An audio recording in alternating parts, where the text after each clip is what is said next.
The air over Mogadishu tasted like smoke and diesel fuel. October 3rd, 1993. The kind of day that carves itself into a man's soul and refuses to let go. Thomas Ghost Mitchell pressed his eye against the Schmidt and Bender scope, his breathing controlled, methodical. 3 stories up in a bullet-riddled building that smelled of cordite and fear. Below, the streets crawled with militia fighters, thousands of them, all wanting American blood.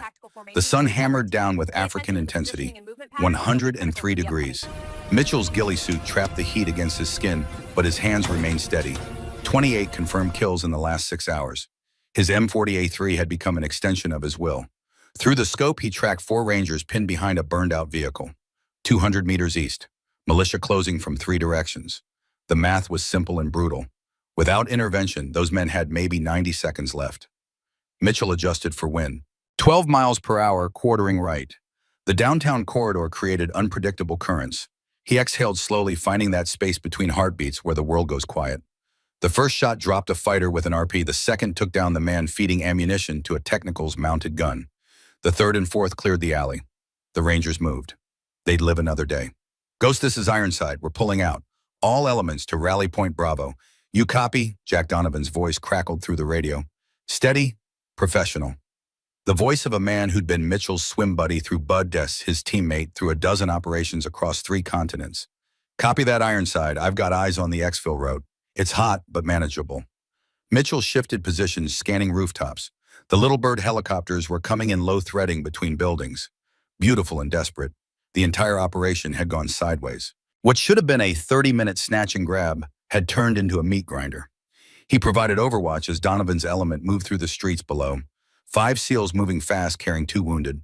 Mitchell dropped targets with mechanical precision.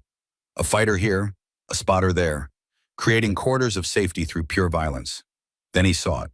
The fighter on the adjacent rooftop 70 meters away. RPG-7 on his shoulder, lined up perfectly on Donovan's position. Mitchell didn't hesitate. The shot broke clean. The fighter dropped, but the RPG had already fired. The rocket-propelled grenade spiraled through the air with terrible beauty. Mitchell watched it arc toward the street below, toward his friend, his brother. Jack, RPG inbound. Donovan looked up, saw death coming. His body tensed to move, but the angle was wrong, the timing impossible. Mitchell watched Jack Donovan prepare to die. Then something changed in Donovan's trajectory. A violent shove from the side. Another SEAL, younger, faster, had seen the RPG a split second earlier. The tackle carried both men behind a concrete barrier. The explosion tore through the street. Shrapnel screamed in every direction. When the smoke cleared, Donovan was alive. Wounded but breathing. The young SEAL who'd pushed him was not. Mitchell saw his friend's face through the scope. Saw the moment Donovan realized he'd been saved. Saw the cost of that salvation written in blood on the pavement. But Mitchell had no time to process, no time to grieve. More fighters were closing. He acquired targets, fired, reloaded, fired again, bought seconds and meters with copper and lead. The Little Birds came in, door gunners blazing. Donovan's team scrambled aboard, dragging their dead. Mitchell provided covering fire until the helicopters lifted away. Ghost, you're cleared for exfil. Get to Rally Point Charlie. We've got extract waiting. Mitchell gathered his gear, moved toward the stairwell. That's when he heard the sound that still visits his nightmares. The distant whoosh of another RPG launch. He dove for cover. Wasn't fast enough. The explosion caught him mid-stride. The world became fire and force. He felt his body tumbling, felt ribs crack, felt something tear in his shoulder. When the ringing in his ears subsided, he was on his back. Couldn't feel his legs. Tasted copper. The ceiling above him had a hole torn through it. Through that hole, he could see blue sky, beautiful and indifferent. His radio was gone. His rifle was 10 feet away, twisted metal and shattered wood. He could hear voices below, Somali voices, angry, hunting. Mitchell dragged himself toward a doorway using just his arms, left a blood trail behind him. His vision was narrowing, shock setting in. He'd seen enough combat casualties to know what that meant. He found a corner, pressed his back against the wall, drew his Beretta M9. 14 rounds, not enough, never enough. The footsteps came closer. Multiple fighters. He could hear them checking rooms, kicking in doors. Maybe 2 minutes until they found him. Mitchell thought about his daughter, Sarah. His wife was 7 months pregnant when he deployed. He'd never met his child, never held her, never taught her the things a father should teach. He pulled out the small photograph he kept in his chest pocket. His wife radiant and pregnant, his future daughter. His world condensed into 3 by 5 inches. His radio, the backup unit on his belt, suddenly crackled to life. "Ghost, this is Ironside. What's your status?"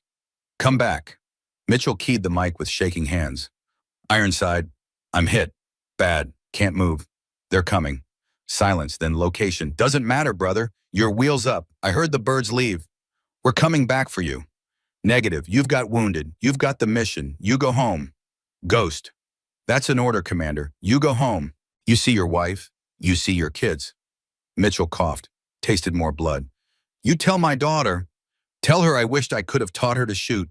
Tell her I love her. Tell her I died thinking about who she'll become." The footsteps were right outside the door now.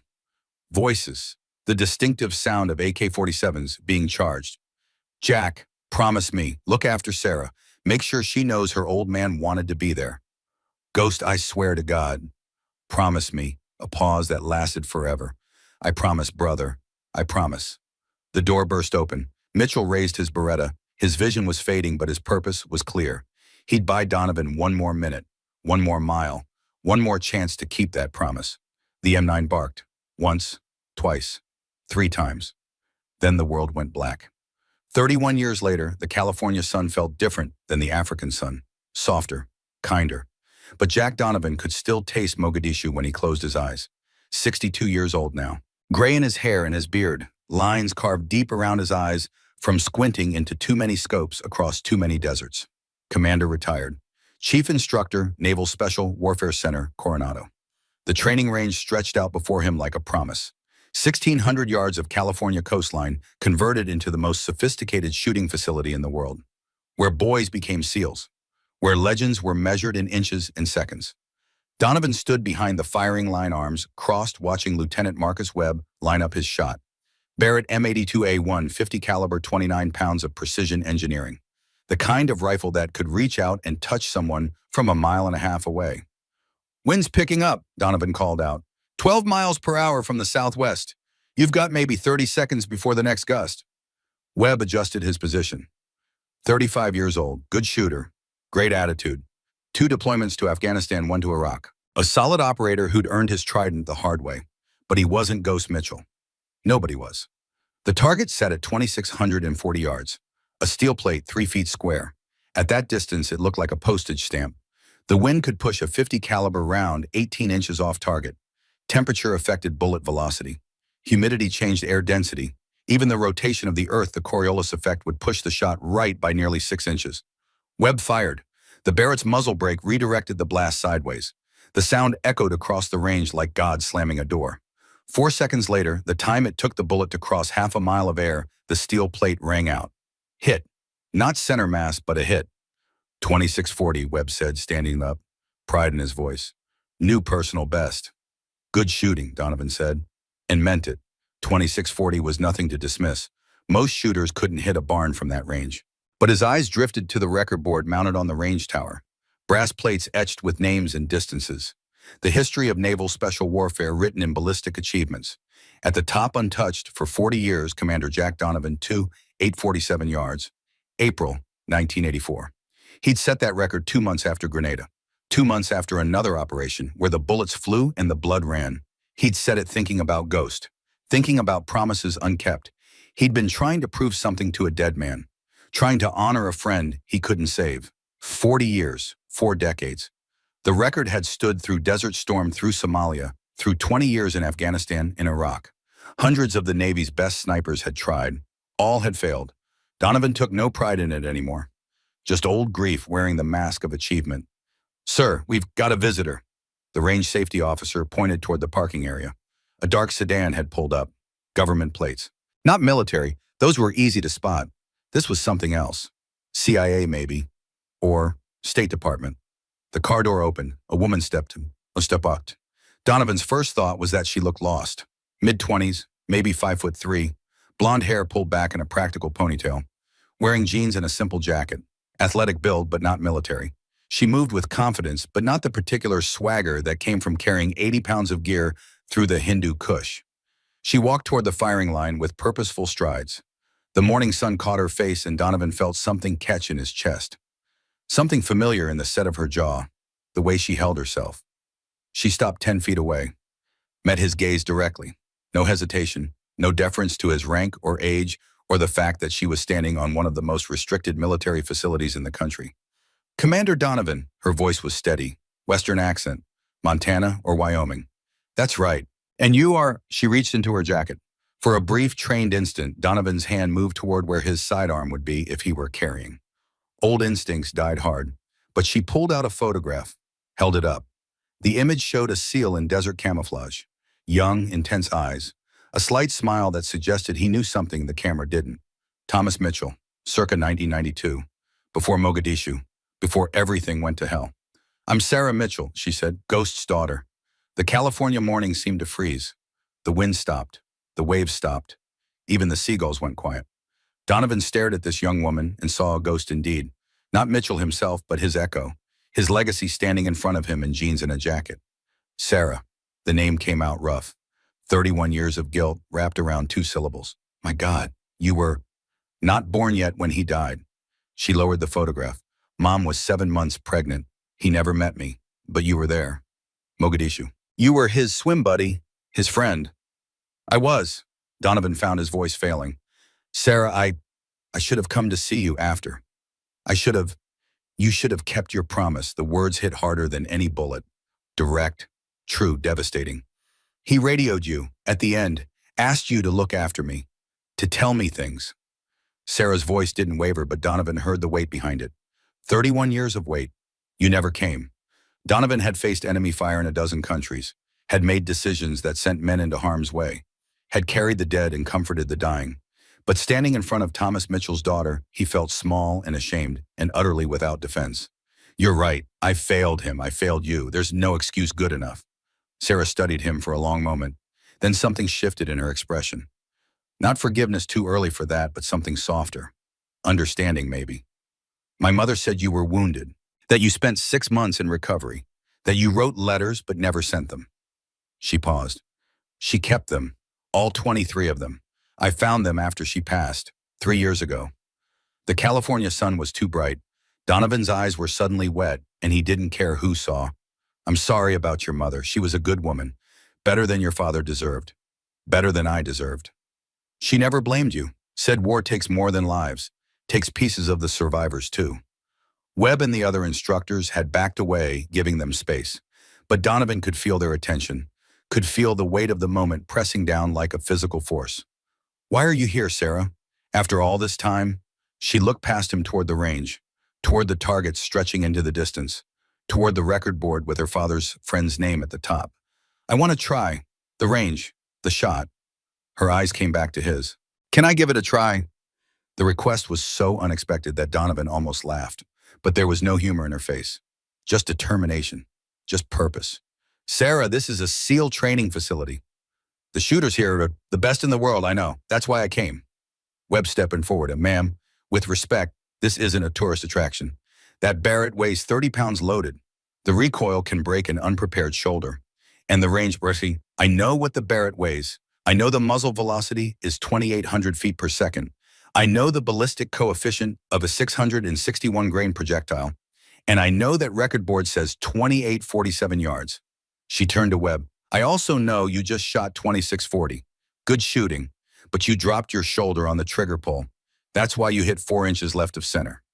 Webb's mouth opened, closed, opened again. How did you Because I've been shooting since I was 4 years old. My mother taught me the basics, said Dad wanted me to learn. To understand it isn't about the gun, it's about the person behind it. Donovan felt the past and present colliding, felt ghost presence like a physical thing. This woman, this young woman who'd grown up without her father standing on a military range requesting something impossible. Who trained you while you learned the basics? Sarah's expression changed. A small smile touched her lips. Pride and sadness mixed together. Carlos Hathcock. The name dropped like an artillery shell. Every shooter on the range turned. Carlos Hathcock, USMC legend, Vietnam War sniper with 93 confirmed kills. The man who once shot an enemy sniper through the enemy's own scope. The man who crawled 1,500 meters through enemy territory, taking 3 days to position one shot. Hathcock knew your father, Donovan said slowly. They met at a shooting competition. Camp Perry, national matches, 1992. Dad took third place. Hathcock took first. They stayed in touch through letters. After Dad died, Gunny Hathcock made it his mission to find us. Showed up in Montana when I was 7. Said Ghost would have wanted me trained right. Came every summer for 9 years. She reached into her jacket again. This time she pulled out a small worn notebook. Handed it to Donovan. He opened it. Page after page of shooting data. Range, weather, wind, results. All in careful, meticulous handwriting. The early entries were childish, unpracticed. The later entries were precise and professional. Years of training documented in fading ink. Gunny Hathcock taught me everything. Windage, elevation, reading mirage. When his health started failing in my teens, his former student gunnery sergeant Ron McMillan continued the training until I was 20. Made me promise I'd use the skills to honor Dad's memory. Donovan looked up from the notebook. And what matters, Sarah? Honoring my father. Keeping his legacy alive. Proving that what he wanted to teach me, what Hathcock actually taught me, wasn't wasted. She gestured toward the range. So I'm asking again, can I give it a try? The request was impossible. She was a civilian, untested, unknown. The range was restricted to military personnel only. There were protocols, procedures, regulations. But Donovan looked into Sarah Mitchell's eyes and saw Ghost looking back. Saw determination and skill in something else. Something he'd seen in every great operator he'd ever served with. That spark that separated the capable from the exceptional. One shot, he said. You get one shot. You handle the Barrett properly, follow safety protocols, and take your shot. But Sarah, this isn't a game. These men trained for years to attempt what you're asking. I know, but I'm not asking to beat your record, Commander. I'm asking to honor my father's memory, to stand where shooters like him stood, to do what he wanted to teach me. She paused. And what you couldn't do, come find me, keep your promise. I'm here to tell you it's okay.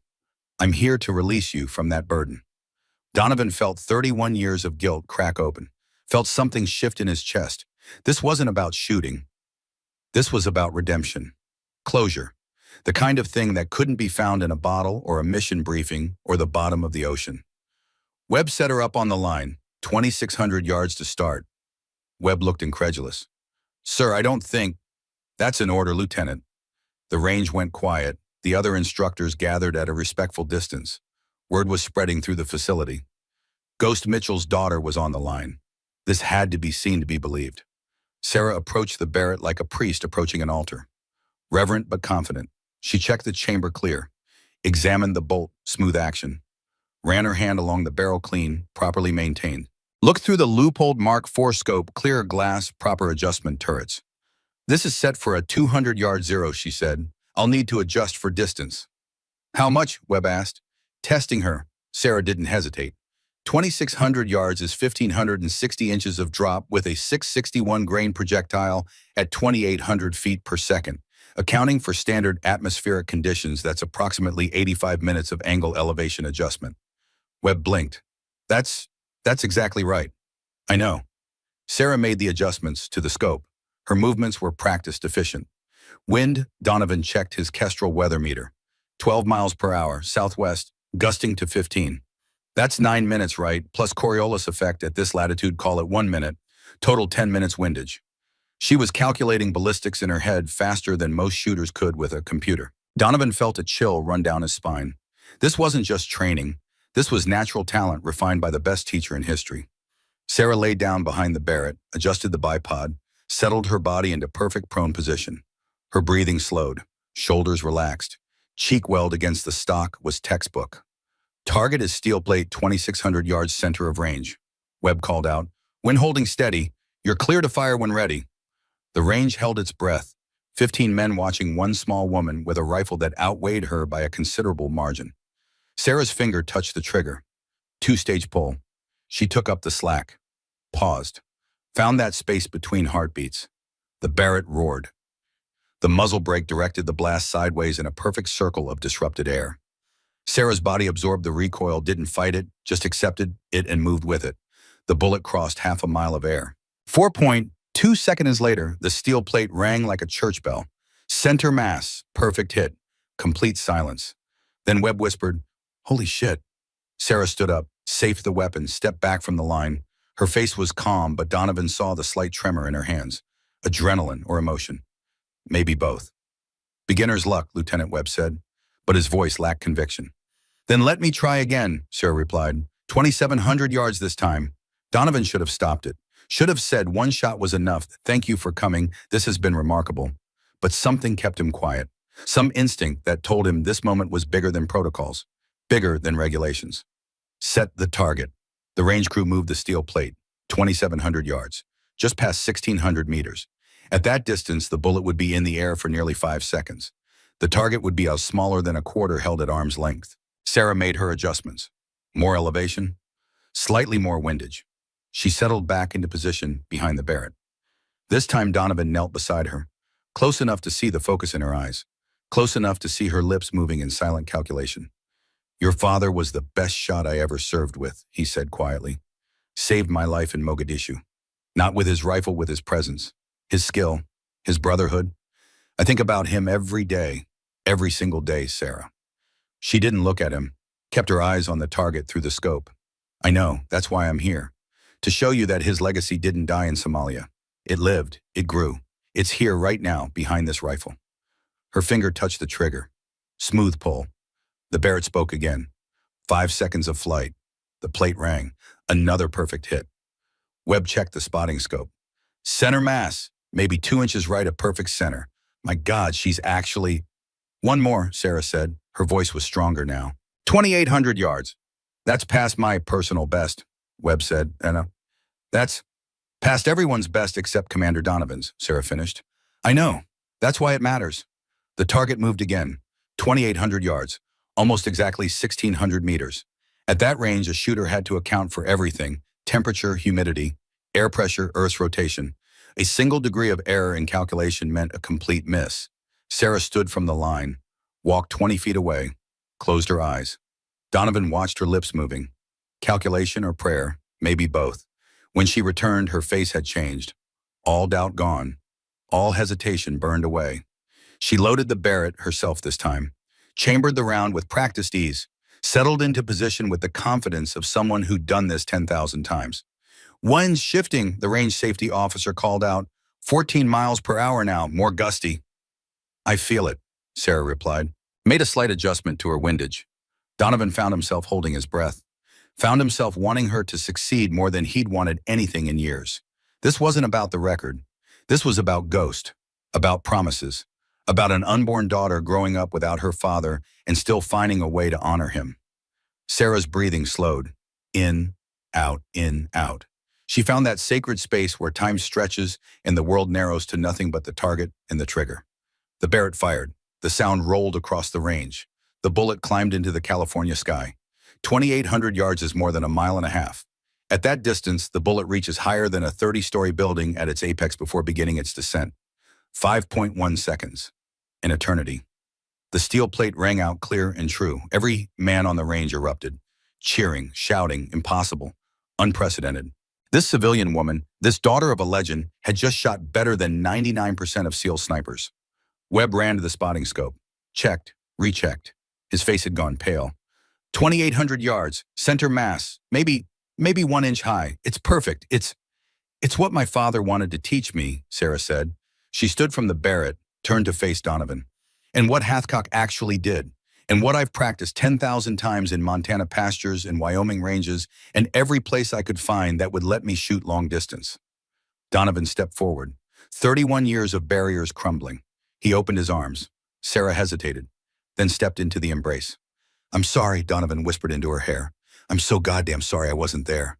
That I didn't keep my promise. That I let fear and shame keep me from you. You kept it, Sarah said. Her voice was muffled against his chest. You kept it by being here. By maintaining his standard. By making this place what it is. He'd understand that, Commander. And so do I. They stood there, two people bound by a ghost and a promise, while the California sun climbed higher and the range buzzed with amazement. Then a voice cut through the celebration. Female, professional, unexpected. That was extraordinary, Ms. Mitchell. Truly extraordinary. Everyone turned. A woman in a dark business suit stood at the edge of the range. Late 40s, short hair, government credentials hanging from her neck. She'd appeared from nowhere, and that alone told Donovan everything he needed to know. The woman walked onto the range with the confidence of someone who belonged everywhere and nowhere. Her eyes were on Sarah. Only Sarah. My name is Patricia Morgan. I'm with the Special Activities Division. She stopped 10 feet away. And I need to ask you a question, Miss Mitchell. That was impressive shooting. But the real question is, can you do it under pressure? Can you do it when legs hang in the balance? Can you do it when the target shoots back?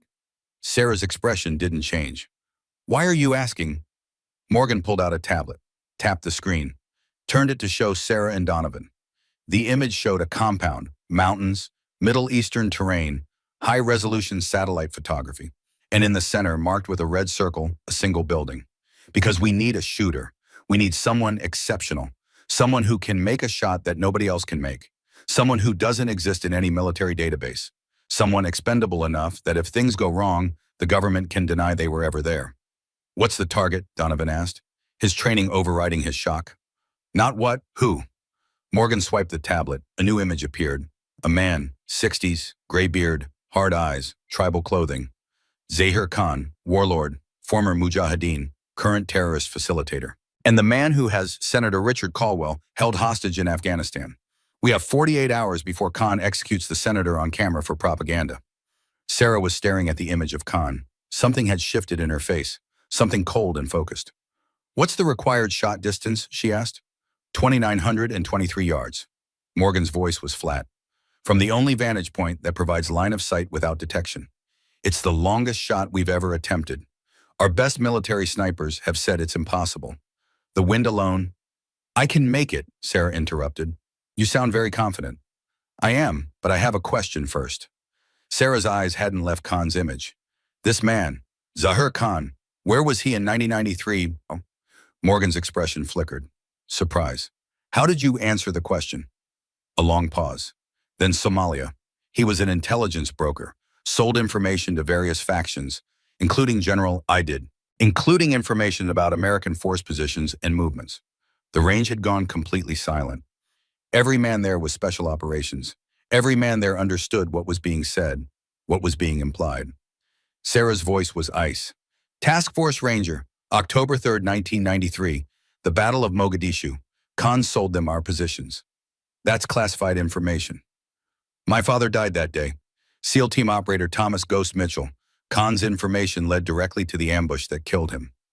Sarah finally looked up from the tablet, met Morgan's eyes. You didn't come here by accident.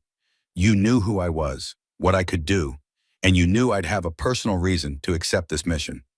Morgan didn't blink. Yes, that's manipulative. That's necessary. The senator dies in 48 hours if we do nothing, and Khan walks away to kill more Americans. I need a shooter who can make an impossible shot. But more than that, I need a shooter who wants to make it. Who has a reason beyond duty, beyond country. She paused. I need someone with a personal stake. Donovan stepped between them. Absolutely not. Sarah, this is my choice. Sarah finished. This is my choice, Commander. You're a civilian. You have no combat experience, no tactical training. This is a suicide mission, and they're using your father's death to manipulate you into accepting. Everything you said is true, except the last part. Sarah looked at him. They're giving me the chance to finish what Dad started, to honor him properly, to eliminate the man who took him from me before I even existed. Ghost wouldn't want this. He wouldn't want you risking your life. My father died doing exactly this, risking his life for a mission, for his brothers, for something bigger than himself. Her voice softened. You of all people know that, Jack. You were there. You know why he stayed, why he made that last stand. Donovan did know. Had lived with that knowledge for 31 years. Morgan stepped forward. If you accept, you won't be alone. We'll build a team, professional operators, the best we have.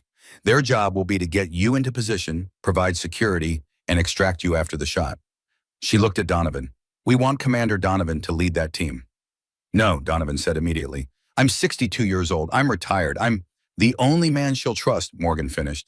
The only man who knew her father. The only man who can turn this from a mission into a promise kept. The words hit home. Donovan felt them settle into his chest like stones. Sarah was watching him. I won't go without you. I can't. You're my connection to him, to what this means. 31 years. 31 years of guilt and shame and promises unkept. 31 years of training young SEALs while the ghost of Thomas Mitchell looked over his shoulder. Donovan looked at the tablet, at Zahir Khan's face, at the man who'd sold out Task Force Ranger, who'd indirectly killed one of the best men Donovan had ever known. Then he looked at Sarah, at determination that reminded him so much of Ghost. "One condition," Donovan said. "If this goes sideways, if the mission compromises, we abort. No heroics, no last stands. I didn't keep your father alive, but I'll be damned if I don't bring you home." Sarah nodded. "Agreed." Morgan pulled out her phone, made a call. "We're green. Assemble the team. Wheels up in 18 hours. She ended the call, looked at both of them. "Welcome to the most classified operation you'll never be able to talk about. You succeed, you save a senator and eliminate a high-value target. You fail." She let the sentence hang. "We don't fail," Sarah said. Her hand touched the photograph of her father in her pocket. "Not this time. Not for him." Donovan felt the weight of command settling back onto his shoulders, felt the years dropping away, felt purpose igniting like a flame. "Then we better get to work. We've got 18 hours to build a team and plan an impossible mission." He looked at Sarah.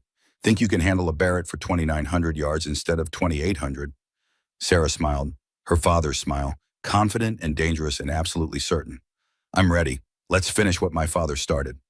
The California morning had changed. What started as a routine training day had transformed into something else, something historic, something that would either end in triumph or tragedy.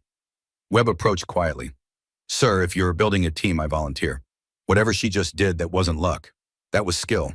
And if we're going into hell, I want to be there." Other voices joined in, operators volunteering, men who'd seen Sarah Mitchell do the impossible and wanted to be part of what came next. Morgan was already making calls, arranging transport, pulling strings that stretched from Coronado to Kabul to Washington, D.C. Donovan looked at the record board, at his name at the top, 40 years untouched. "Sarah, one more thing. Before we go, before this mission starts, I need you to understand something." She turned to face him. "That record up there, 2847 yards. I set it trying to honor your father, trying to prove something to myself, trying to cope with survivor's guilt." He paused. "But if you want to try to break it before we leave, I think Ghost would love that. I think he'd want his daughter standing at the top of that board." Sarah looked at the board, at Donovan's name, at the number that had stood for 4 decades. 2851, she said. "Just 4 yards more, just enough to make the point." The range crew was already moving the target, 2,851 yards, 4 yards past the record that had stood since 1984. Sarah loaded the Barrett one more time, settled into position. The sun was higher now. The wind had shifted. Everything was different than her previous shots. But she was Thomas Mitchell's daughter, Carlos Hathcock's student, and she was shooting for something bigger than records. She was shooting for redemption, for closure, for an unborn daughter who never got to meet her father. The Barrett fired. The sound rolled across the range one final time. 5.3 seconds of flight. The steel plate rang out crystal clear. Webb checked the spotting scope. His voice was quiet, reverent. "Dead center, 2851 yards, new record." Sarah stood, looked at Donovan. "For Ghost." "For Ghost," Donovan agreed. Morgan closed her tablet. "Touching, truly. Now let's move. We have a senator to rescue and a warlord to kill. The real test begins when you're in the mountains and Khan's men are shooting back." She walked away, already barking orders into her phone. Donovan and Sarah stood alone for a moment. The range behind them, the mission ahead. "Are you scared?" he asked. "Terrified," she admitted. "But Dad didn't let fear stop him. Hathcock didn't let fear stop him. And I won't either." "Good, because I'm scared too. And that's what keeps us sharp, keeps us careful, keeps us alive." They walked toward the parking lot together, toward whatever came next, toward Afghanistan and mountains and a shot that would either make history or end in failure. Behind them, the range crew was already updating the record board, removing Donovan's name, adding Sarah Mitchell's. The torch had been passed. The legacy continued. And somewhere in the California morning, in the space between earth and sky, Ghost Mitchell's spirit smiled. The mission had begun. The C-17 Globemaster's engines droned like distant thunder. 14 hours in the air, Coronado to Germany, to Kuwait, to Bagram Air Base, Afghanistan. Sarah sat in the cargo bay surrounded by gear and the weight of what was coming. The aircraft's interior was utilitarian metal and webbing, red lighting for night operations, the kind of environment that stripped away civilian comfort and left only mission focus. She'd changed from jeans into multicam fatigues, tactical boots, load-bearing vest with magazine pouches. The transformation from civilian to operator felt both foreign and inevitable. Across from her, Commander Donovan reviewed maps on a ruggedized tablet, His face was illuminated by the screen's glow. 62 years old but moving like a man 20 years younger. The mission had done something to him. Stripped away the weight of peaceful years and revealed the operator underneath. Lieutenant Marcus Webb sat to her right, cleaning his M4A1 with practiced efficiency, the rifle field stripped on his lap. Each component examined, oiled, reassembled. Meditation through maintenance. To her left, Petty Officer Jake Morrison, call sign Doc, studied medical supplies. 29 years old, 4 deployments. Combat medic who'd saved 17 lives under fire. His hands were steady as surgeons' hands as he organized trauma kits, and pressure bandages and syringes of morphine. Petty Officer Luis Ortega occupied the far corner. 31 demolitions expert, he was arranging breaching charges and date cord with the care of someone handling sleeping serpents. Dangerous but controllable if you knew what you were doing. This was the team.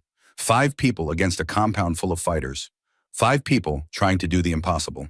Sarah felt the weight of the Barrett M82A1 case beside her, inside the rifle that had broken a 40-year record.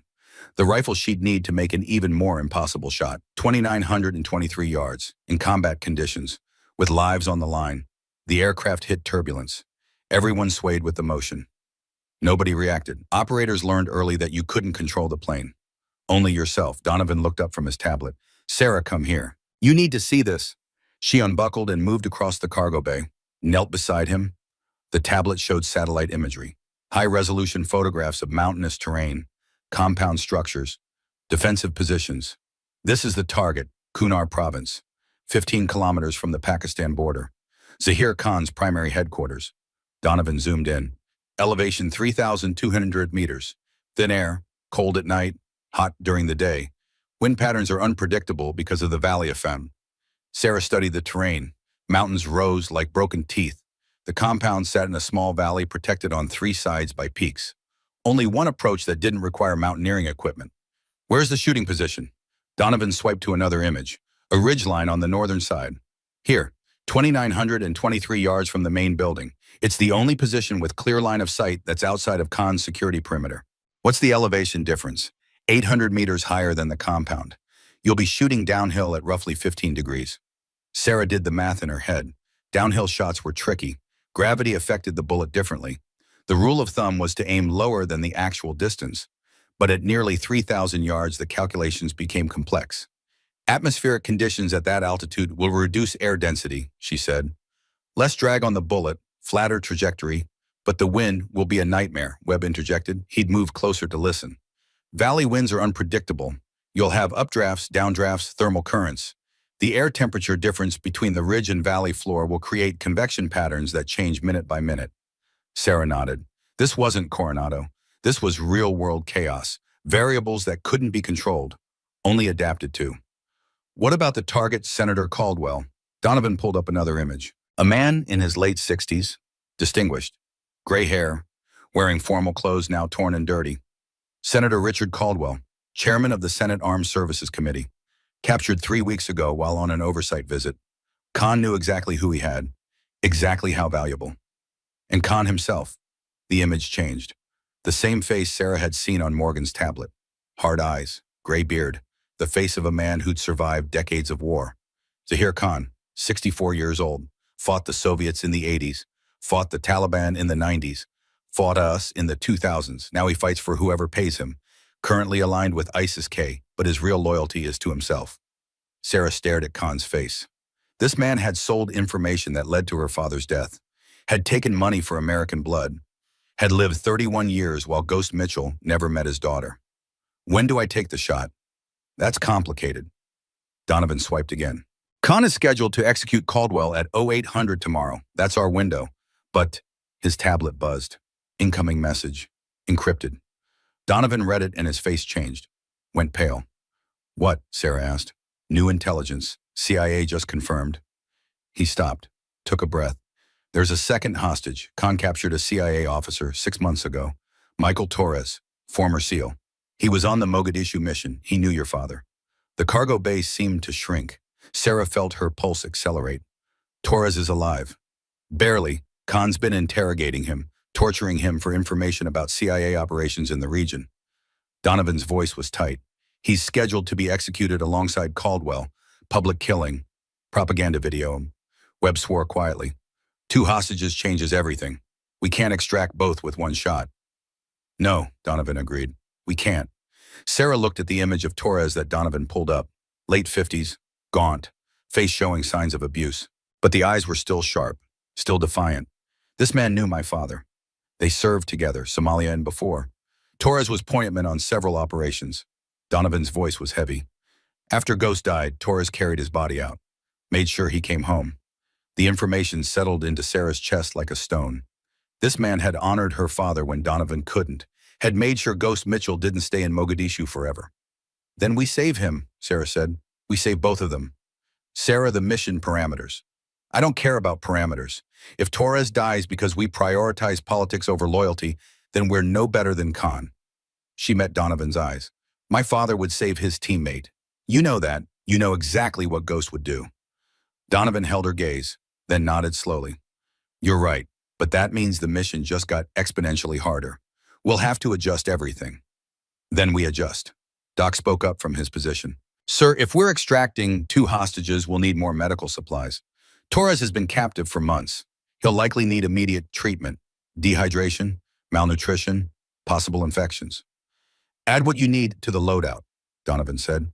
Ortega, we might need diversionary explosives if we're doing a full compound assault. I've got Dadicord and C4. Can rig something that'll make them think we're a full platoon. Ortega's grin was wolfish. These guys haven't fought real SEALs in a while. Time to remind them why they should be scared. The aircraft's intercom crackled. 30 minutes to Bagram. Secure all equipment. The team moved with practiced efficiency. Gear checked. Weapons verified. Mental preparation for what came next. Sarah found herself standing at the cargo bay door looking out the small window. Below, Afghanistan spread out in browns and grays. Harsh terrain, unforgiving landscape. The graveyard of empires. Donovan approached, stood beside her. You don't have to do this. Even now. Even after everything. You can walk away. Could you if someone gave you the chance to save your teammates to eliminate the man responsible for Ghost's death? Could you walk away? No. Then neither can I. They stood in silence. The engines droned. Afghanistan grew closer. Your father used to stand like this, Donovan said quietly, before operations, looking out at whatever country we were about to jump into. I'd ask him if he was scared. He always said the same thing. What? Terror is just focus wearing a mask. Feel it, use it, but don't let it run the show. Sarah smiled despite everything. That sounded like the father she'd never known. The man who'd written letters to his unborn daughter, who'd wanted to teach her to shoot tin cans off fence posts, who'd promised he'd come home. The aircraft began its descent. Bagram Air Base appeared below, sprawling military installation carved out of Afghan desert. Runways and hangars and endless rows of concrete barriers, home to thousands of American personnel. Command center for the war that never seemed to end. The C-17 touched down with barely a bounce. Hydraulics whined. The rear ramp lowered, letting in Afghan air. Hot, dry, smelling of dust and jet fuel. A woman stood waiting on the tarmac. Patricia Morgan, CIA. She looked exactly as she had in Coronado.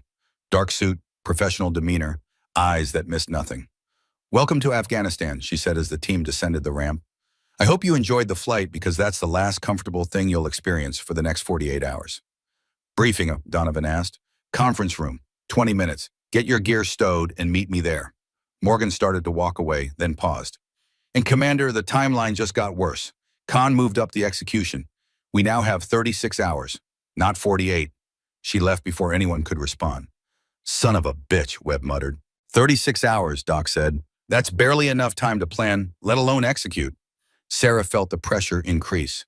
36 hours, less than 2 days. And they still had to infiltrate position, take the shot, and extract. All without being detected until the last possible moment. Ortega was already loading gear onto a truck. Then we'd better move fast. Standing around complaining won't change the clock. The team grabbed their equipment and followed. The briefing room was sterile. White walls, fluorescent lights, a large screen dominating one wall. Maps covered a table. Satellite images pinned to a board. The detritus of intelligence work spread across every surface. Morgan stood at the head of the table. Beside her, a man in army fatigues. Colonel, older, weathered face. This is Colonel Rains. He runs JSOC operations in this sector. He'll be coordinating air support and extraction. Rains nodded curtly. I'll be blunt. This mission is borderline insane. The distance, the terrain, the timeline. My recommendation was to send in a full SEAL team or wait for better opportunity. I was overruled. His eyes found Sarah. No offense, but you're a civilian. This isn't a shooting range. This is combat. I understand that, sir. Do you? Because if this goes wrong, you won't get a second chance. Khan will kill you slowly. Make an example. Put it on the internet for the world to see. Sarah held his gaze. My father died in combat, Colonel. I understand the risks better than most. Something shifted in Rain's expression.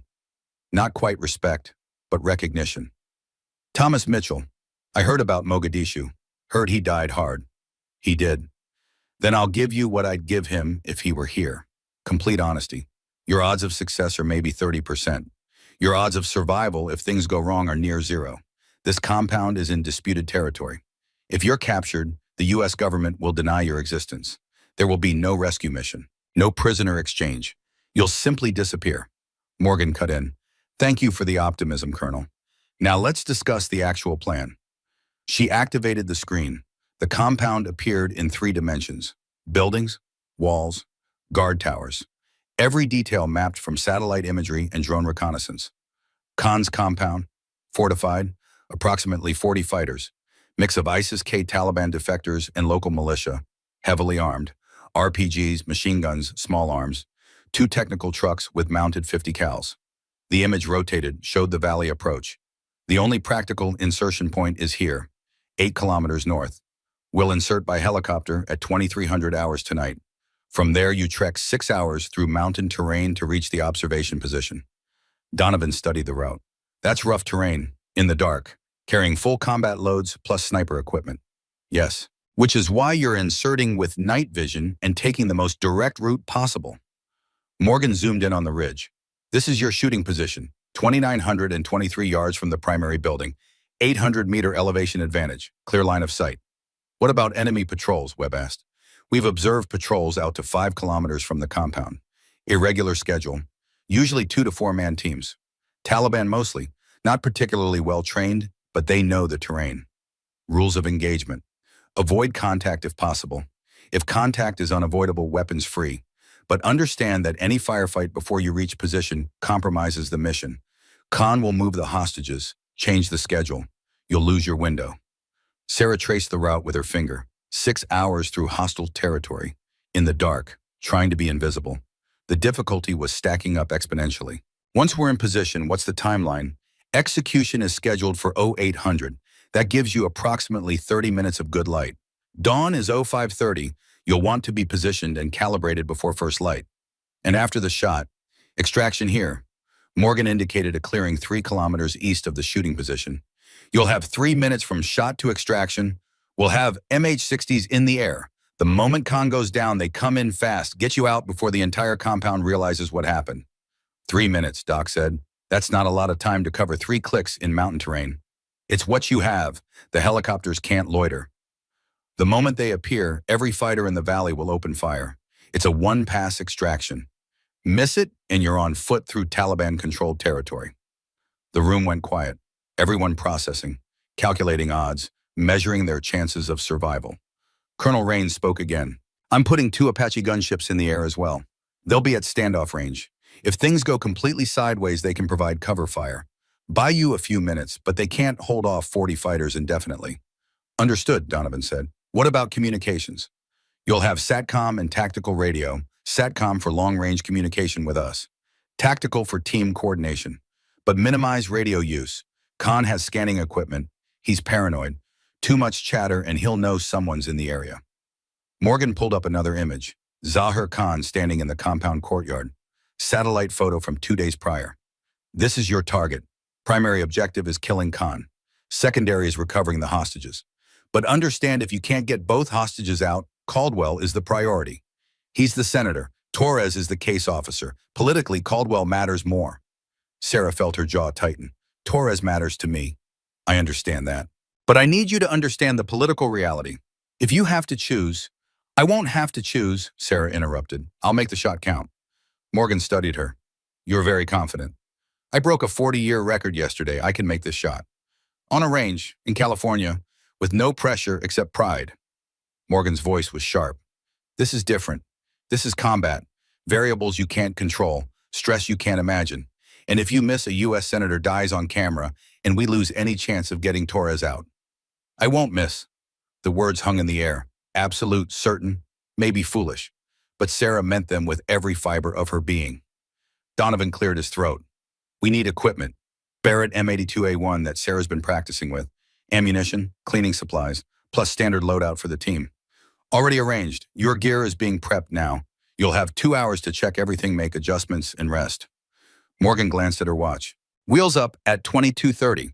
That gives you, she paused, calculating, 11 hours. Use them wisely. The briefing ended. The team filed out. Sarah found herself walking across the base with Donovan. The Afghan sun was brutal, heat radiating off concrete, mountains in the distance shimmering with thermals. You should rest, Donovan said. Get some sleep. You'll need it. I'm not tired. Doesn't matter. Operational discipline. Sleep when you can, because you never know when you'll get another chance. They reached the barracks building where the team was billeted. Temporary quarters, bunks and lockers, and harsh fluorescent lights. Sarah set her gear on an empty bunk. Webb was already there, lying down with his eyes closed, not sleeping, just conserving energy. Doc was organizing medical supplies. Ortega was double-checking detonators. Donovan sat on a bunk across from Sarah. Talk to me. What are you thinking? That this is insane, that the odds are terrible, that we're probably going to die. And I'm doing it anyway, because Torres saved my father's body, because Khan needs to die, because some things matter more than survival. Donovan nodded slowly. That's the right answer. The wrong answer would be pretending you're not scared. Fear keeps you sharp, makes you careful. It's the operators who think they're invincible that get killed. Were you scared in Mogadishu? Terrified every second, but ghost your father, he had this way of making fear feel manageable. He'd crack a joke, make some ridiculous observation. Remind us we were human beings, not just weapons. Tell me something about him, something I don't know. Donovan was quiet for a long moment. Then he sang, terribly, couldn't carry a tune to save his life. But before every operation, he'd hum this song, Don't Worry, Be Happy. Bobby McFerrin drove everyone crazy, but it became this ritual. We'd hear him humming, and we'd know everything was going to be okay, even when it wasn't. Sarah smiled despite everything. Mom never mentioned that. Some things are just for the guys who were there, the little moments that don't make it into official records, the human parts that get lost in the mission reports. He paused. He loved your mother, talked about you constantly, even though you weren't born yet, had the ultrasound picture in his gear. The last thing he saw before he died was probably that image of his future daughter. The words should have hurt. Instead, they felt like a gift, a piece of her father she'd never had. Thank you for telling me. Thank you for letting me be part of this, for giving me a chance to finish what I started 31 years ago. A loudspeaker crackled. Alpha Team, report to Armory for equipment check. Alpha Team to Armory. The team moved as one, down corridors, through security checkpoints, into the armory where their equipment waited. The Barrett M82A1 sat in its case. Sarah opened it with reverent hands, lifted the rifle, checked the action, the scope, the barrel, everything perfect. Exactly as it had been in Coronado. Beside it, ammunition. 50 rounds of 50 caliber BMG, 661 grain projectiles, each round capable of punching through concrete walls, designed to kill vehicles. But today, designed to kill one specific man from nearly 2 miles away. Webb was checking his M4A1, Doc his medical kit, Ortega his explosives. Each man in his element, each preparing for the violence that was coming. The armorer, a grizzled sergeant with 30 years, and approached Sarah. You're the shooter. Yes. He looked her up and down, not dismissive, assessing. Heard you broke Donovan's record. That true, 28.51 yards. He whistled low. Hell of a shot. You think you can do it again under pressure? I don't think. I know. Confidence, I like that. He handed her a small case. Cleaning kit, extra firing pins, emergency repair tools. That Barrett is solid, but machines break, especially in this country. Sand gets everywhere, destroys optics, gums up actions. Keep it clean. Keep it maintained. I will. And miss, he paused. Your father was a good man. I was stationed in Mogadishu. Not on that mission, but I heard about it. Heard about Ghost. He saved a lot of lives that day. I hope you get the son of a bitch who killed him. Sarah felt her throat tighten. That's the plan. The team spent the next hour checking every piece of equipment, Every magazine, every battery, every strap and buckle and seal. In special operations, attention to detail was the difference between success and death. Donovan gathered them in a corner of the armory. Listen up. We've got 8 hours until insertion. I want everyone to rest. Eat, hydrate, get your head right. This is a volunteer mission. If anyone wants to back out, now's the time. No judgment, no questions. Nobody moved. Good. Then understand this. We're going into hell. We're going to do something that's probably impossible. And we're going to do it for a U.S. senator and a CIA officer and a man who's been dead for 31 years. Those are our reasons. Those are what we fight for. When things get hard, and they will get hard, remember why you're there. He looked at each person individually. Webb, Doc, Ortega, finally Sarah. We go in as a team. We come out as a team. Nobody gets left behind, not the hostages, not each other. Clear. Clear, the team responded in unison. Then get some rest. We've got a long night ahead. Sarah tried to sleep, lay in the bunk with her eyes closed, but her mind wouldn't stop. Keep calculating. Wind speed, temperature, bullet drop, all the variables that could make or break the shot. She thought about her father, about Mogadishu, about the moment he chose to stay and fight instead of running. What made a man do that? What made him decide that his life was worth less than his mission? She thought about Carlos Hathcock, the patient summers learning to shoot, the endless hours on the range, the lessons about breathing and trigger control and reading wind, the old Marine teaching a young girl the skills that would one day avenge her father. She thought about the shot, 2,923 yards, the longest shot she'd ever attempted. Longer than the record. Longer than should be possible. But possible was just a word. Her father had done impossible things. So had Hathcock. So had Donovan. Now it was her turn. A hand shook her shoulder. She opened her eyes. Webb stood over her. It's time. Sarah sat up, checked her watch. 2,200 hours. Time had somehow slipped away. The pre-mission rest period was over. The team gathered in the armory, geared up in silence, each person in their own head, their own space. Sarah dressed in layers. Base layer for moisture wicking, insulation layer for cold, shell layer for wind protection. The mountains at night would be brutal. 40 degrees or colder. She loaded magazines, checked her sidearm, a Glock 19, compact, reliable, 17 rounds. Hoped she wouldn't need it, but carried it anyway. The Barrett went into a padded case, too valuable to risk damage during the helicopter insertion. She'd assemble it at the observation position. Donovan appeared beside her, face painted with camo, night vision goggles mounted on his helmet. He looked 20 years younger. The operator reborn. You ready? As I'll ever be. Good answer. Let's move. The team walked across the tarmac toward the waiting helicopter, an MH-60M Blackhawk, special operations variant, the kind of helicopter designed to insert people into places they shouldn't be and extract them before anyone noticed. The Night Stalker pilots were already in the cockpit. 160th Special Operations Aviation Regiment, the best helicopter pilots in the world. Men who could fly nap of the earth through mountain valleys at night with no lights. The team climbed aboard, took seats along the cargo bay walls, strapped in. The crew chief gave a thumbs up. The rotors began to spin, slowly at first, then faster. The turbines whined. The helicopter lifted off the tarmac with barely a wobble. Bagram fell away below, lights disappearing into darkness. Then just mountains, endless mountains stretching in every direction. Afghanistan in its natural state. Harsh, beautiful, deadly. Sarah looked out the door at the darkness rushing past, felt the wind, felt the helicopter vibrating through her bones. This was it, the point of no return. They were committed, moving toward enemy territory, toward combat, toward a shot that would either make history or end in catastrophe. Beside her, Donovan was checking his rifle. Webb was staring at nothing. Doc had his eyes closed. Ortega was smiling slightly, like he knew a secret joke. The helicopter flew low, following valley floors, avoiding radar, invisible in the night. 30 minutes into the flight, the crew chief held up his hand. 5 fingers, 5 minutes to insertion. The team prepared, checked gear one final time. Sarah felt her heartbeat accelerate, adrenaline beginning to flow. The body preparing for action. The helicopter flared, descended rapidly.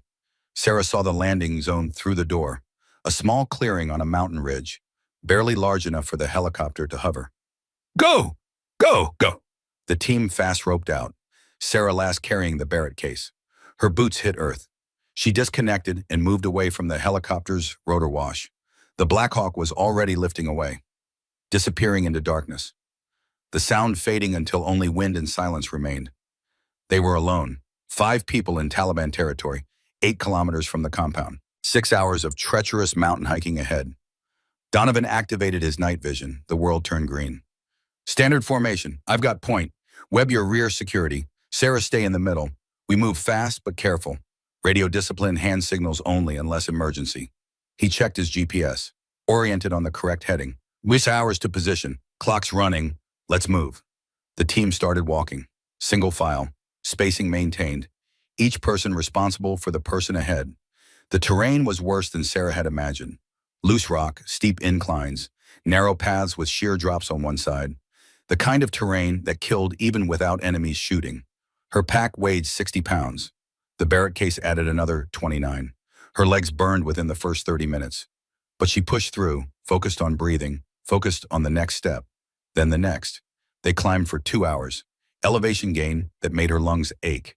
The air was thinner up here. Less oxygen. Every breath seemed inadequate. Donovan paused at a ridgeline, held up a fist.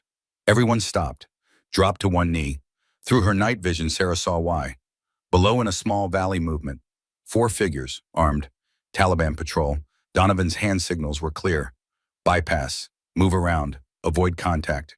The team moved with painful slowness, each step carefully placed. No sound, no disturbance. Ghosts passing through the night. They were almost past when Sarah heard it. A stone shifting under her boot. Small sound. Tiny. But in the mountain silence, impossibly loud. One of the Taliban fighters turned, looked up toward the ridge. His rifle came up. Time slowed. Sarah saw the moment of decision in the fighter's body language. Saw him preparing to call out, to alert his companions. To compromise everything, Donovan moved first. Suppressed M4A1 rising. 2 shots. Whisper quiet. The fighter dropped without a sound, but the others had heard something. Were turning. Weapons rising. Webb engaged from the rear, 2 more fighters down. But the fourth was faster, smarter. He rolled behind the cover and keyed his radio. Sarah heard the transmission. Rapid Pashto, urgent, reporting contact. Ortega put a round through the fighter's head, silenced the transmission. But the damage was done. Move, Donovan hissed. Double-time missions compromised. The team ran, exhaustion forgotten. Only speed mattered now. They had to reach the observation position before Khan moved the hostages, before security went to maximum, before the window closed. Sarah's lungs burned, her legs screamed. The Barrett case felt like it weighed 200 pounds. But she ran, forced her body to obey, forced herself forward. They covered the remaining 4 kilometers in 90 minutes. Brutal forced march, up steep slopes, across scree fields that shifted under every step, through darkness with only night vision to guide them. Finally, Donovan stopped. This is it. Observation position. Sarah collapsed, gulping air, hands on knees. Everything hurt, but they'd made it, against odds, against compromised mission. They'd reached the shooting position. Dawn was still 2 hours away. Time to prepare, time to set up, time to get ready for the shot that would either save 2 lives or cost 5 more. Donovan checked his watch. We've got until 0800, that's 6 hours. Sarah starts setting up. Webb your spotter. Doc Ortega's security perimeter. Nobody gets close without us knowing. The team dispersed. Sarah opened the Barrett case with shaking hands. Exhaustion, adrenaline, fear, all mixing together. But when she touched the rifle, everything else fell away. This was familiar. This was home. This was what her father had wanted to teach her, what Hathcock had actually taught her, what she'd practiced 10,000 times. She assembled the Barrett with practiced efficiency, attached the scope, checked the action, loaded ammunition. Webb set up the spotting scope beside her, began ranging the compound. 2,923 yards, confirmed. Target building is the large structure center compound. Sarah looked through her scope. The compound was dark, few lights. Security seemed normal. Maybe the Taliban patrol's radio call hadn't been clear. Maybe Khan didn't know operators were in the area. Or maybe he knew and was preparing a trap. Donovan's radio crackled.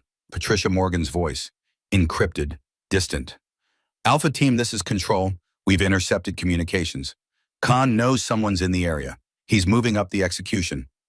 You now have 90 minutes. Repeat, 90 minutes until hostages are killed. Sarah's hands stopped moving. 90 minutes, not 6 hours. 90 minutes. Dawn wasn't even here yet. The light would be terrible, the wind would be unpredictable.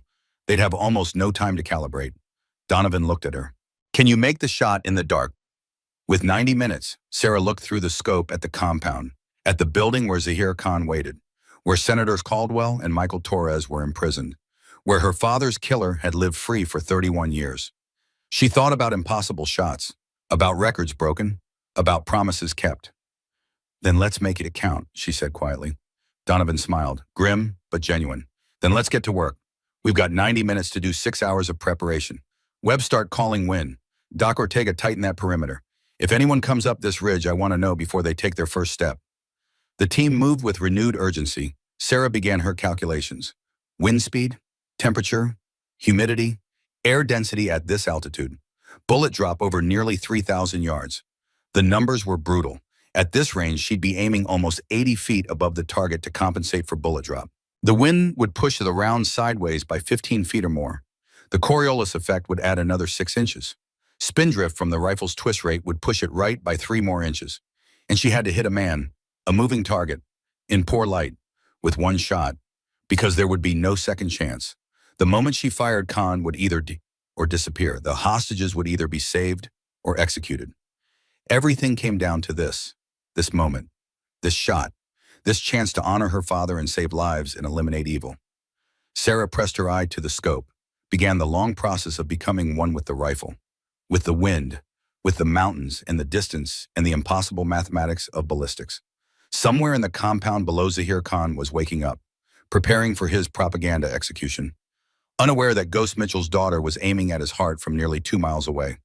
The sky began to lighten, dawn approaching. The world turning from black to gray to the first hints of gold, and Sarah Mitchell prepared to take the longest shot of her life. Dawn came to the Hindu Kush like a slow revelation. First gray, then silver, then gold spreading across the mountains. The compound below emerged from darkness, buildings taking shape, walls becoming visible, guard towers silhouetted against the brightening sky. Sarah had been behind the Barrett for 2 hours, motionless, every muscle locked into position, her breathing synchronized with the rhythm of the mountains. She'd become part of the landscape, part of the rock and wind and cold morning air. Webb lay beside her with the spotting scope. His voice was barely a whisper. Winds shifting, now 14 miles per hour, quartering from 2 o'clock, gusting to 18. Sarah made minute adjustments to her scope. The reticle danced across the compound. Guard walking the perimeter. Technical truck parked near the main gate. Everything looked routine, normal, like this was just another day. But it wasn't. In 60 minutes, 2 men would die unless she did the impossible. Through her scope, she watched the compound wake up. Fighters emerging from barracks. Morning prayers. Someone starting a fire for cooking. The mundane rituals of life continuing even in a place dedicated to death. Donovan was 5 meters behind her, monitoring radio traffic. Doc and Ortega held the perimeter invisible in the rocks. The team had contracted into itself. 5 people alone in hostile mountains. 5 people trying to change the outcome of history. Temperatures rising, Webb said. Currently 52 degrees. Should hit 60 by 0800. Temperature affected air density. Warmer air was less dense, less resistance.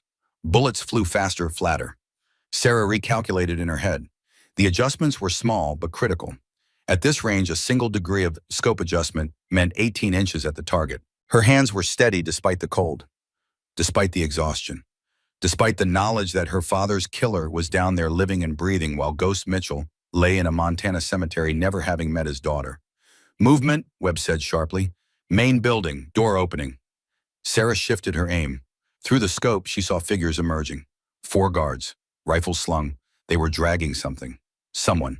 2 men, bound, beaten, one older gray-haired, Senator Caldwell, the other gaunt mid-50s, Michael Torres, the man who'd carried her father's body from Mogadishu.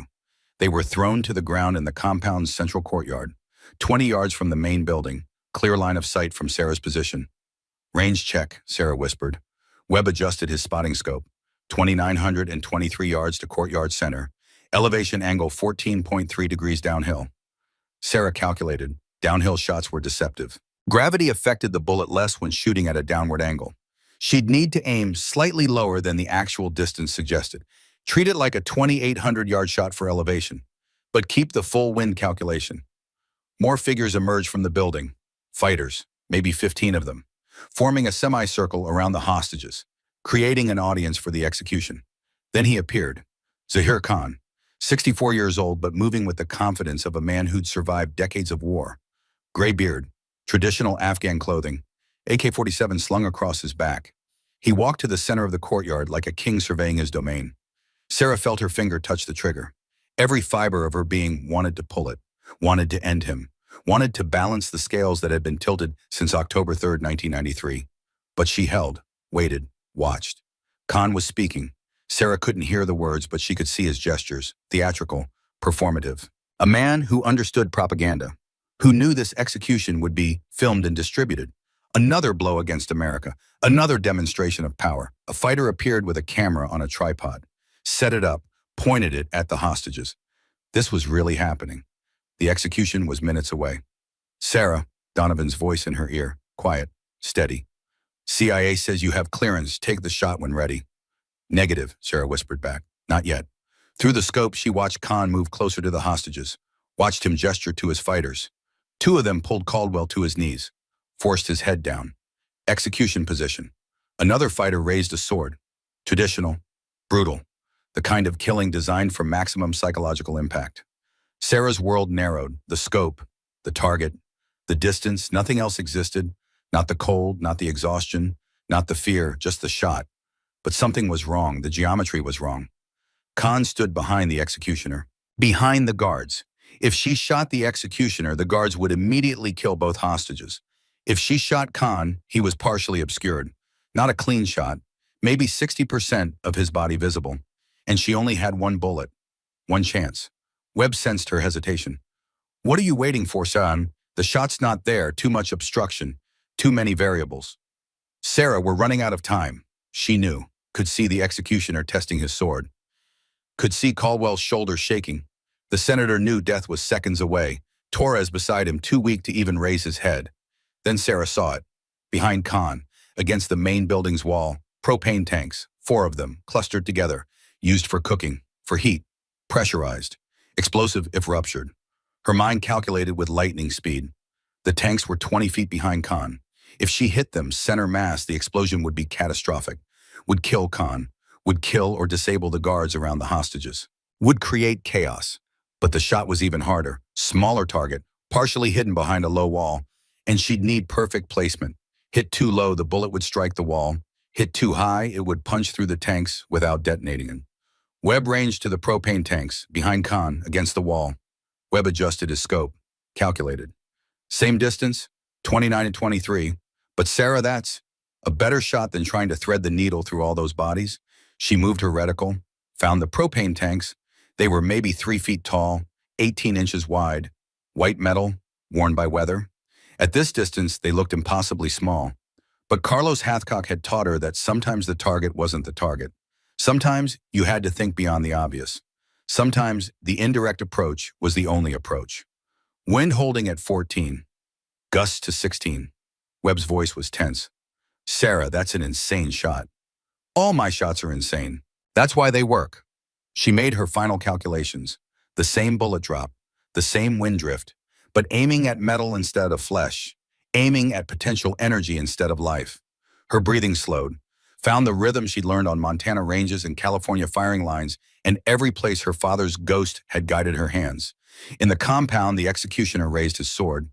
Caldwell's head was forced lower. This was the moment, the final seconds before death. Sarah's finger took up the trigger slack. First stage, second stage. The breakpoint was approaching. The point of no return. She thought about her father, about Mogadishu, about the choice he'd made to stay and fight, about the sacrifice that had defined her entire life even before she was born. She thought about Hathcock, about patient summers learning this craft, about the old Marine's words echoing across decades.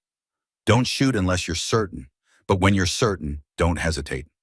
She was certain. Sarah pulled the trigger. The Barrett roared. The .50 caliber round erupted from the barrel at 2,800 feet per second. The recoil slammed into her shoulder, but she rode it, stayed in the scope, watched. The bullet climbed, arced, covered half a mile in 1 second, a mile in 2 seconds. The mountains seemed to hold their breath. 4.1 seconds of flight time. The round struck the propane tank's dead center. For a microsecond, nothing happened. Then physics took over. The pressurized propane detonated. The explosion was massive. A fireball erupted against the building. The shock wave radiated outward. 3 more tanks detonated in sympathetic explosion. The blast grew exponentially. Through her scope, Sarah watched Zahir Khan vanish in fire. Watched the guards thrown backward. Watched the executioner's sword fly from his hands as he was hurled to the ground. The entire compound erupted in chaos. Fighters running, screaming. The technical truck's alarm blaring. Complete pandemonium. Caldwell and Torres were down, knocked over by the blast, but moving, alive. Webb was staring through his spotting scope. Holy Mother of God, you actually did it. You killed Khan with a propane tank from 3,000 yards. But Sarah wasn't celebrating, was already moving, safing the Barrett, breaking it down. We've got maybe 90 seconds before they reorganize. We need to move, now. Donovan was already on the radio. Control target is eliminated. Hostages are alive but exposed. We're going in for extraction. Morgan's voice crackled back. Negative. Your orders are to extract to the LZ. Helicopters are inbound. Orders denied. Those men are dying down there if we don't act. Commander, you don't have the manpower for a compound assault. This is suicide. Donovan looked at Sarah, at Webb, at Doc and Ortega who'd materialized from their positions. We didn't come this far to watch good men die. Alpha team is going in. Prepare for emergency extract from compound location. He switched frequencies. All elements, assault formation. We've got 3 minutes to get down there, secure the hostages, and hold until the birds arrive. Sarah was already moving. Barrett stowed, M4A1 in her hands, following Donovan down the ridge. The descent was brutal. Loose rock, steep grade. But speed was everything now. Speed was life. They covered the first 100 meters in 45 seconds, sliding, controlled falling, using momentum and gravity and pure determination. Below the compound was still in chaos. The fire from the propane explosion had spread to the main building. Black smoke poured into the morning sky. Fighters were focused on the fire, on casualties, on trying to understand what had happened. Donovan signaled a split. He and Ortega would hit the main gate, create noise, draw attention. Sarah, Webb, and Doc would flank from the east. Get to the hostages while the compound was distracted. They separated. Sarah followed Webb along the compound's outer wall. Stayed low, moved fast, 200 meters. Around the corner, the east wall was partially collapsed from the explosion. Perfect breach point. They climbed through, into the compound, into the enemy's home territory. Sarah's training took over, weapon up, scanning for threats, controlled breathing. The world became target acquisition. Friend or foe, shoot or don't shoot. A fighter appeared from behind a building. Saw them, rifle rising. Webb put 2 rounds in his chest. The man dropped. They kept moving. The courtyard was ahead. 50 meters. Sarah could see Caldwell and Torres, still on the ground, trying to crawl, hands bound, no way to run even if they could. Then the attack began in earnest. Donovan and Ortega hit the main gate. Explosions, gunfire. Flashbangs turning the morning into artificial thunder. The entire western side of the compound erupted. Fighters rushed toward the sound. Away from the hostages, away from Sarah's team. The diversion was working. Go, Webb hissed. They sprinted across open ground. 30 meters, 20. Sarah saw a fighter turning, saw him recognize the threat. She fired 3 rounds, center mass. He went down. Doc reached the hostages first, dropped beside Caldwell, cut the bindings with his combat knife. Senator, can you walk? Caldwell was bleeding from his head. Dazed, but conscious. Who? What? U.S. military. We're getting you out. Can you move? I think so. Torres was worse, emaciated, beaten. He looked up at Sarah with confusion. Who are you? Sarah knelt beside him, cut his bonds. My name is Sarah Mitchell, Ghost's daughter. Recognition flared in Torres's eyes, then something else. Understanding. Connection across 3 decades. Ghost's daughter. My God. You have his determination, his focus. We need to move. Can you walk? I don't know, I'll try. Doc got Torres to his feet. The CIA officer swayed. Malnutrition, abuse, 6 months of captivity. But he stayed upright. An RPG shrieked overhead, detonated against the outer wall. The compound was reorganizing, counterattacking. Their window was closing. Ortega, we've got the packages, Donovan's voice on the radio. Start falling back to the east wall. Gunfire intensified. The fighters had figured out there were operators in the compound, were responding with overwhelming force. Sarah counted at least 20 muzzle flashes, AK-47s, PKM machine guns. The air filled with bullets. She returned fire, aimed shots, controlled bursts, dropped one fighter, then another. Her M4A1 was an extension of her will. Point and shoot. Muscle memory and training taking over. Webb was beside her, covering their retreat. 30 meters to the wall, move. They carried Torres between them, Caldwell stumbling alongside, Doc providing covering fire, back toward the breach. Back toward escape. A fighter appeared on a rooftop, RPG on his shoulder. Sarah saw him lining up the shot, saw death in a cylinder of explosives. She pivoted, fired. The fighter jerked. The RPG launched wild, spiraled into the sky, detonated harmlessly over the compound. But more fighters were coming, pouring out of buildings. The initial shock was wearing off. They had numbers, had the advantage of terrain. The team was about to be overrun. "Where the hell are those helicopters?" Webb shouted. Donovan's voice crackled. 2 minutes out. 2 minutes, 120 seconds. An eternity in combat. They reached the breach in the wall, scrambled through. Torres collapsed on the other side. "I can't. I'm done. Leave me." "Not a chance." Doc pulled out a syringe. "Combat stimulant, adrenaline. This is going to hurt." He jabbed it into Torres's thigh. The CIA officer gasped. His eyes went wide. The drugs hit his system like lightning. Jesus. What was that? "Liquid, will to live. Now move." They ran, outside the compound now, heading north, toward the extraction point 3 kilometers away, carrying wounded, pursued by 40 angry fighters.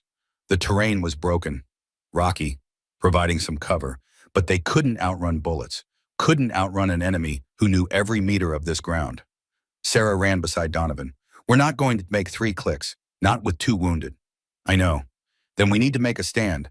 Buy time for the helicopters to reach us."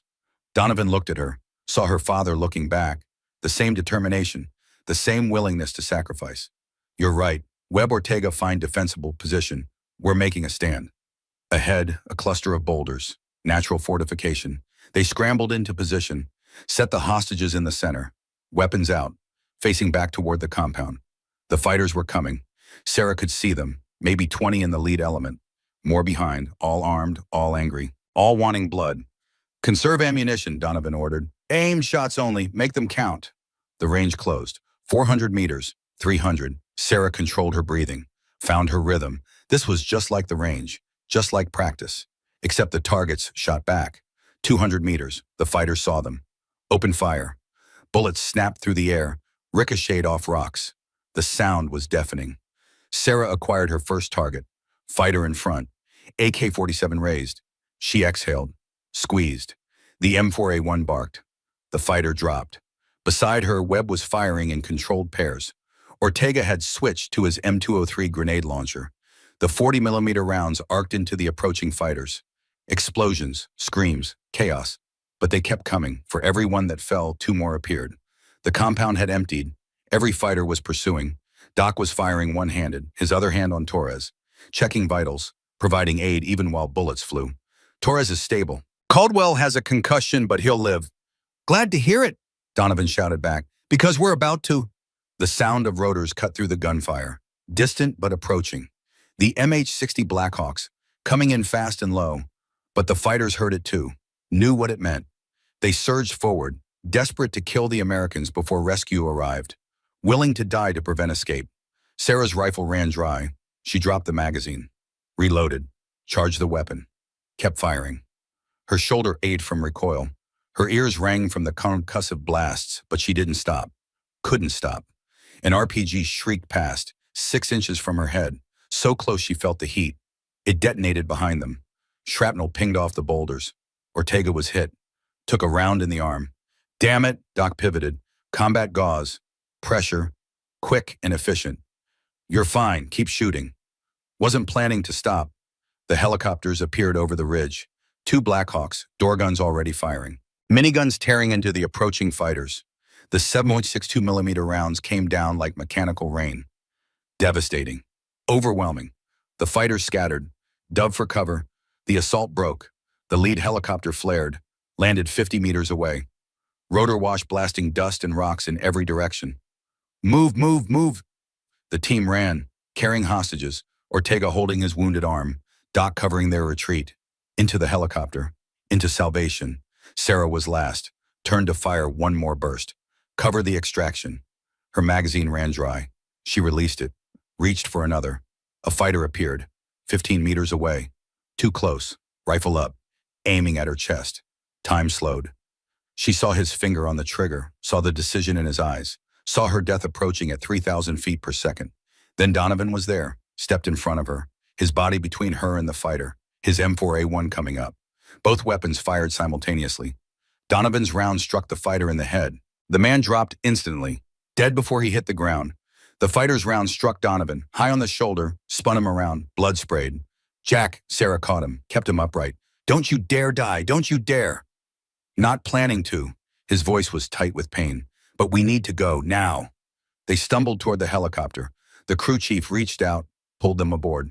The moment their feet left the ground, the pilot pulled pitch. The Black Hawk climbed, fast and steep. The compound fell away below, fighters firing uselessly, their bullets falling short. The second helicopter matched their ascent. Both aircraft turned north, toward safety, toward Bagram, toward home. Doc was already working on Donovan. Cut away the uniform, expose the wound. Through and through, missed the bone. You're lucky, Commander. Don't feel lucky. But Donovan was smiling, looking at Sarah. You okay? You jumped in front of a bullet for me. Your father did it for me. Figured I owed him one. He winced as Doc applied pressure. Besides, someone needs to teach you not to run your rifle dry in the middle of a firefight. Sarah felt tears on her face. Not from fear, from relief, from release.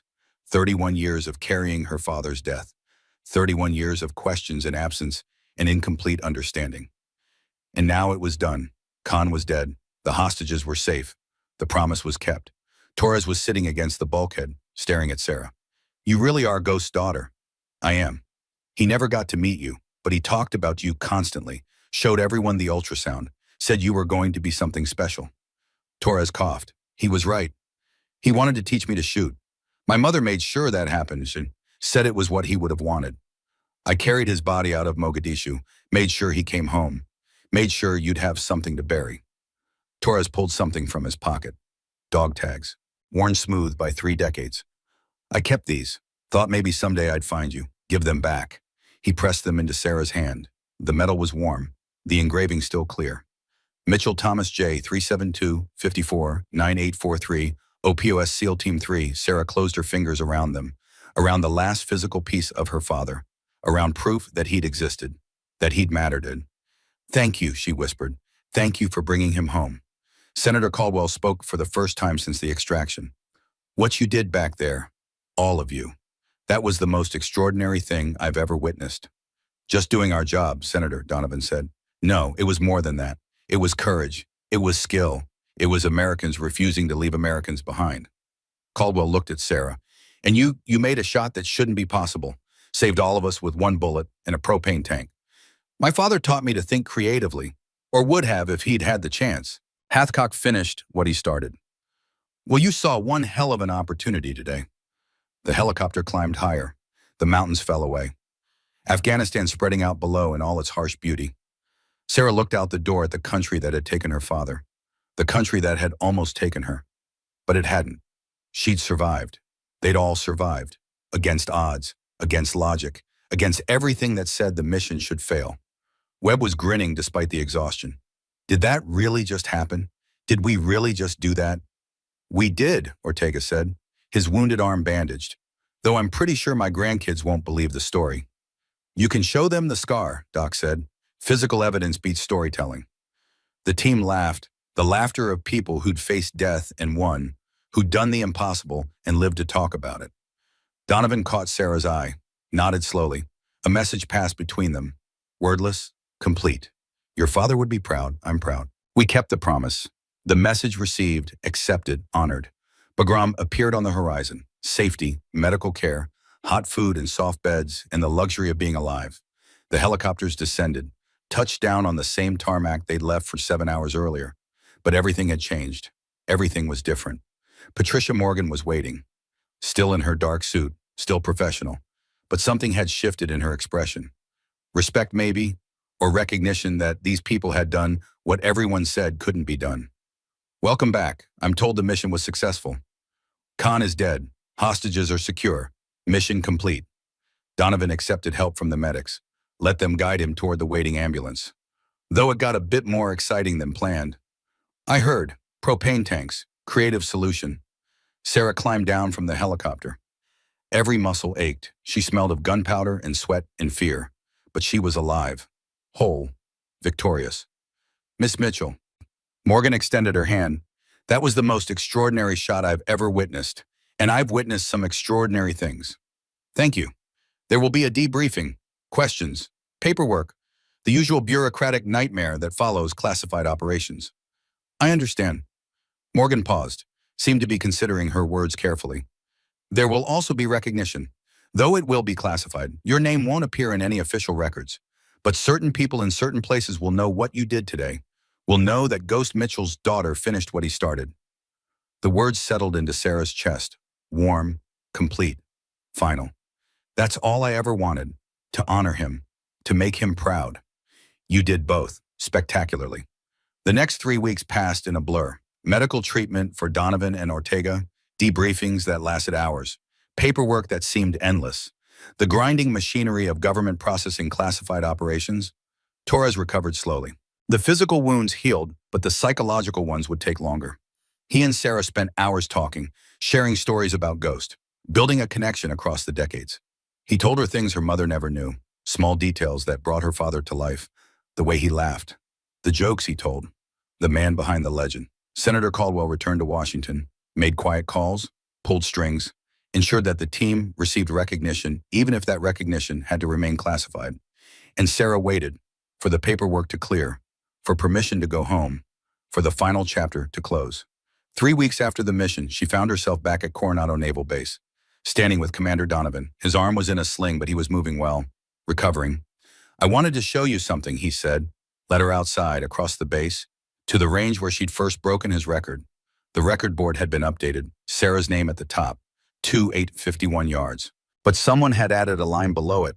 Combat confirmed, killed 2,923 yards, classified. S. Mitchell, Afghanistan 2024. Sarah stared at the inscription. Official recognition that would never be public, that would only be seen by the operators who trained here, by the men who understood what it meant. Caldwell made some calls, Donovan explained. Got authorization to add it to the board. It's classified. Anyone who asks will be told it's training data. But we'll know. The people who matter will know. Thank you. She pulled the dog tags from her pocket. Her father's tags, the ones Torres had carried for 31 years. He never made it home with these, Sarah said quietly. But they made it home eventually. She walked to the memorial wall, found her father's name engraved in bronze. Mitchell Thomas J. SEAL Team 3, 1993. She placed the tags in the memorial case beside his photo. Now he's really home. Donovan stood beside her, silent, respectful. What will you do now? He asked after a moment. CIA wants to recruit you. Caldwell mentioned civilian contractor possibilities. You've got options. Sarah considered, thought about her future, about the skills she'd developed, about the legacy she'd inherited. I want to teach, here, at Coronado, train the next generation of snipers, pass on what I learned from Hathcock, from you, from the father I never knew. Donovan smiled. I think that can be arranged. Chief sniper instructor, civilian contractor. You'd be the first woman in the position. Good.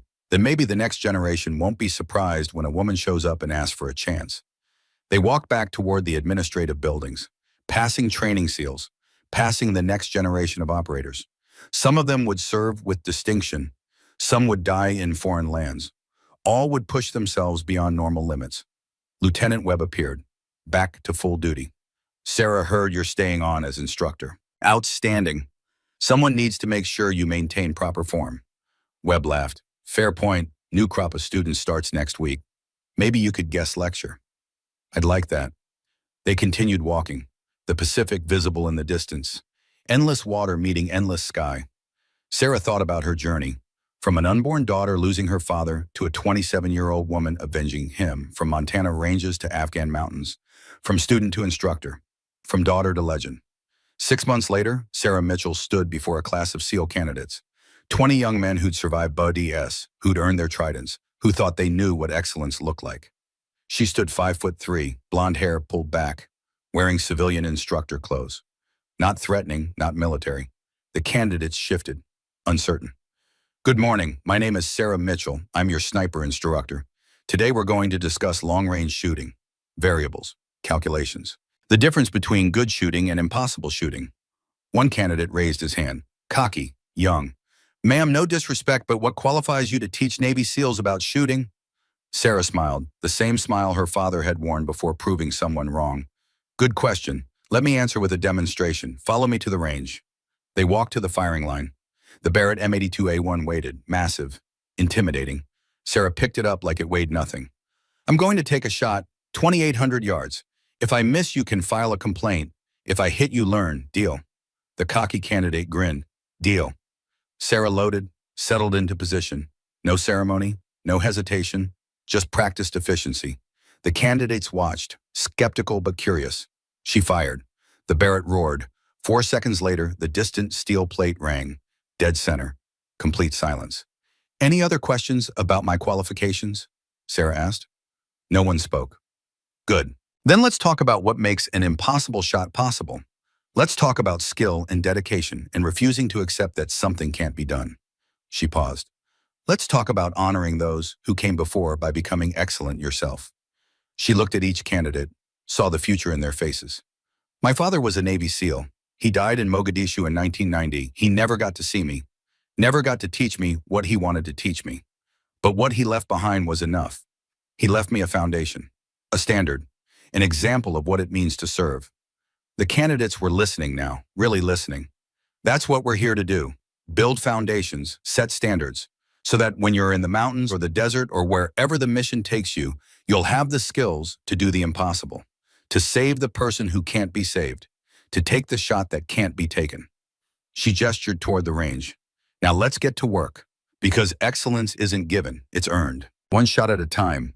The candidates moved to the firing line, eager now, focused, ready to learn from someone who'd proven herself through action, through courage, through results. At lunch, a young female candidate approached, hesitant. Ma'am, can I ask you something? Of course. I'm one of the first women to make it through BUDS. It's been difficult. Some people don't think I belong. Sarah looked at her, saw herself, full of determination but uncertain of acceptance. Let me tell you something. 6 months ago, I stood here. SEAL instructors laughed when I asked to shoot, said it wasn't for civilians, wasn't for women. What did you do? I asked if I could give it a try. That's all, just a chance. And when they said yes, I broke a 40-year record. Then I went to Afghanistan and made a shot that saved 2 lives and killed the man who took my father from me before I was born. The candidate's eyes were wide. That was you, the classified mission. That was me. And you know what I learned? Capability doesn't have a gender. Courage doesn't have a gender. Excellence doesn't have a gender. All that matters is skill and will and refusing to quit. So I can do this. Can you give it a try? Because that's all you need. The willingness to attempt the impossible. The rest is just work. The candidate smiled, nodded, returned to the range with renewed confidence. Sarah watched her go, watched the next generation finding their way, watched the chain of warriors continue. Evening came. The range emptied. Sarah stood alone as the sun descended toward the Pacific. The light turned gold and amber. She pulled out her phone, found the picture of her father, young, in uniform. That slight smile. We did it, Dad. We kept your legacy alive. We finished what you started.